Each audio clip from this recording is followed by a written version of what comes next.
Hello, in this video I will show you how to change your Temu checkout minimum. Now it's a very easy process. What you have to do is firstly open your browser, then open Temu. Now in order to actually do this, you will need a secondary plugin which is going to be Honey. Now this is a coupon based plugin which will give you discount coupons, and using this we are going to reduce our minimum order. And as you can see, I currently have a coupon as well. Over here just may choose whatever product you want to buy, like for example this one right over here.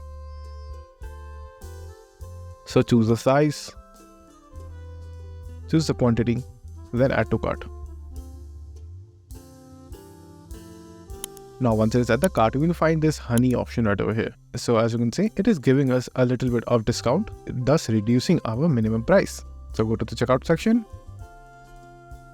And over here as you can see, the total price is $19.88, but using the Honey coupon, I will get in $1,700, in $17. So in order to do that, just will first activate reward right over here. Then just simply copy the coupon right over here.